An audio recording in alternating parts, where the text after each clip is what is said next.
ಶಕ್ತಿಯ ಮಾರ್ಗವನ್ನು ಬೆಳೆಸಿಕೊಳ್ಳಿ. ಓರ್ವ ದುರ್ಬಲ ವ್ಯಕ್ತಿಯ ಮೇಲೆ ಕೋಪ ತೋರಿಸುವುದರಿಂದ ನೀವು ಅವನಿಗಿಂತ ಬಲಿಷ್ಠರಲ್ಲ ಎಂದು ಸಾಬೀತಾಗುತ್ತದೆ.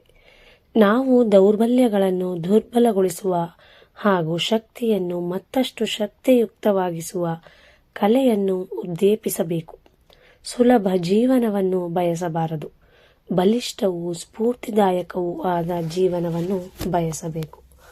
ಯುವ ಜನರು ಶಕ್ತಿಭರಿತರಾಗಲು ಮೊದಲ ಹೆಜ್ಜೆ ಯಾವುದು? ನೆನಪಿರಲಿ, ನಮ್ಮೊಳಗೆ 4 ಬಗೆಯ ಶಕ್ತಿಗಳು ಬಂಧಿತವಾಗಿವೆ.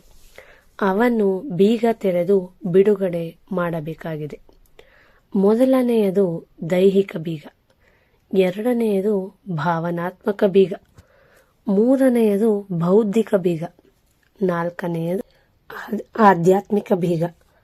ಸೂಕ್ತ ವ್ಯಾಯಾಮ, ಯೋಗಾಭ್ಯಾಸ, ಪ್ರಾಣಾಯಾಮ ದೇಹದಲ್ಲಿ ಬಂಧಿತವಾಗಿರುವ ಶಕ್ತಿಯನ್ನು ಬಿಡುಗಡೆಯಾಗುತ್ತದೆ. ಪ್ರೀತಿ, ಕರುಣೆ, ಸಹಾನುಭೂತಿ ಮುಂತಾದ ಸದ್ಭಾವನೆಗಳಿಂದ ಭಾವನಾತ್ಮಕ ಬೀಗ ತೆರೆದುಕೊಳ್ಳುತ್ತದೆ. ಸರಿಯಾದ ಅರಿವಿನಿಂದ ಬೌದ್ಧಿಕ ಬೀಗ ತೆರೆದುಕೊಳ್ಳುತ್ತದೆ. ಉತ್ತಮ ಮೌಲ್ಯಗಳನ್ನು ಬದುಕುವುದರಿಂದ, ಉಪದೇಶಿಸುವುದರಿಂದಲ್ಲ, ಸಕ್ರಿಯವಾಗಿ ಅನುಷ್ಠಾನಗೊಳಿಸುವುದರಿಂದ ಆಧ್ಯಾತ್ಮಿಕ ಬೀಗ ತೆರೆದುಕೊಳ್ಳುತ್ತದೆ. ಈ ಶಕ್ತಿಗಳೆಲ್ಲ ಬಿಡುಗಡೆಯಾದಾಗ ಯುವ ಜನರಲ್ಲಿ ಶಕ್ತಿಶಾಲಿ ಎಂಬ ಭಾವನೆ ಉಂಟಾಗುತ್ತದೆ. ಈ ಶಕ್ತಿಯಿಂದ ಆತ ತನ್ನ ಶಕ್ತಿಯನ್ನು ಇನ್ನಷ್ಟು ಬಲಗೊಳಿಸಿ ದೌರ್ಬಲ್ಯಗಳನ್ನು ದುರ್ಬಲಗೊಳಿಸಬಹುದು. ನಮಗೆ ಜೀವನದ ಬಗ್ಗೆ ಕಟ್ಟುನಿಟ್ಟಾದ ಪರಿಕಲ್ಪನೆ ಇದೆ. ಇದರಿಂದ ಯುವ ಜನರ ವ್ಯಕ್ತಿತ್ವವನ್ನು ಒಂದು ಮಿತಿಯಲ್ಲಿ ಬಂಧಿಸುವುದಿಲ್ಲವೇ? ಈ ಕಥೆಯ ಕುರಿತು ವಿಚಾರ ಮಾಡಿ ನೋಡಿ. ಪ್ರಸಿದ್ಧ ಕದನ ಕಲಾವಿದ ಬ್ರೂಸ್ ಲೀಯನ್ನು ಒಬ್ಬ ವ್ಯಕ್ತಿ ಭೇಟಿಯಾಗಿ ತನಗೆ ಕದನ ಕಲೆಯನ್ನು ಕಲಿಸಬೇಕೆಂದು ಕೇಳಿಕೊಂಡ. ಬ್ರೂಸ್ ಲೀ, ನಿನಗೆ ಕದನ ಕಲೆಯ ಹಿನ್ನೆಲೆ ಏನಾದರೂ ಇದೆಯೇ ಎಂದು ಕೇಳಿದ. ತಾನೊಬ್ಬ ಬ್ಲ್ಯಾಕ್ ಬೆಲ್ಟ್ ಎಂದು ಆ ವ್ಯಕ್ತಿ ಉತ್ತರಿಸಿ ಕೆಲವು ಪಟ್ಟುಗಳನ್ನು ಮಾಡಿ ತೋರಿಸಿದ.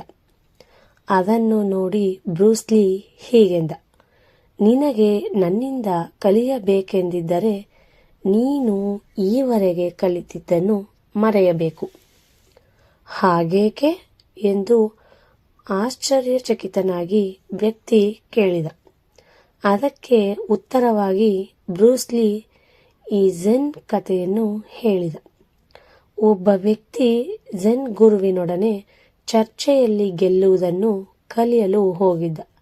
ಗುರು ಅವನಿಗೆ ಒಂದು ಚಹದ ಕಪ್ಪನ್ನು ನೀಡಿ ಅದರೊಳಗೆ ಚಹಾ ಸುರಿಯತೊಡಗಿದ.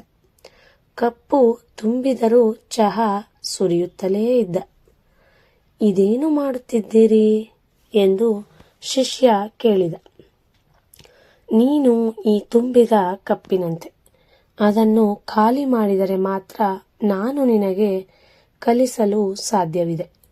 ಇಲ್ಲವಾದರೆ ಅದು ತುಂಬಿದ ಕಪ್ಪಿಗೆ ಚಹಾ ಸುರಿದಷ್ಟೇ ವ್ಯರ್ಥವಾಗುತ್ತದೆ ಎಂದ ಗುರು. ನಿಮ್ಮ ಅಂತರಂಗವನ್ನು ಖಾಲಿಯಾಗಿಸಿಕೊಂಡು ಆ ಅವಕಾಶದಲ್ಲಿ ಕಲಿಯಲು ಯತ್ನಿಸಿರಿ. ಆಗ ನಿಮ್ಮ ಕಲಿಯುವ ಸಾಮರ್ಥ್ಯ ಹೆಚ್ಚುವುದು. ಹಾಗೆ ಖಾಲಿಯಾಗಲು ನಾನು ಯಾವ ರೀತಿಯ ಮಾನಸಿಕ ಅಭ್ಯಾಸ ಮಾಡಬೇಕು? ಶೂನ್ಯವಾಗಲು ಸುಮ್ಮನೆ ಇಚ್ಛಿಸಿ. ನಿಮಗೆ ಮಾಡಲು ಏನೂ ಇಲ್ಲದಿರುವಾಗ ಯೋಚನೆಗಳಿಂದಲೂ ಮುಕ್ತರಾಗಿ. ಯೋಚನೆಗಳು ಬಂದಾಗ ಅವುಗಳೊಡನೆ ತಾದಾತ್ಮ್ಯ ಹೊಂದಬೇಡಿ. ನಿಮ್ಮೊಳಗೆ ಶೂನ್ಯವಾಗುವ ಯೋಚನೆಯನ್ನು ಸೃಷ್ಟಿಸಿಕೊಂಡು ಮೌನವನ್ನು ಅನುಭವಿಸಿ. ಈ ರೀತಿಯಲ್ಲಿ ನಿಮ್ಮನ್ನು ಶೂನ್ಯ ಸ್ಥಿತಿಯಲ್ಲಿರಿಸಿಕೊಳ್ಳುವುದು ಮಹತ್ವದ ಶಿಸ್ತು. ಅದು ಜೀವನದುದ್ದಕ್ಕೂ ನಡೆಯುವ ಪ್ರಕ್ರಿಯೆ.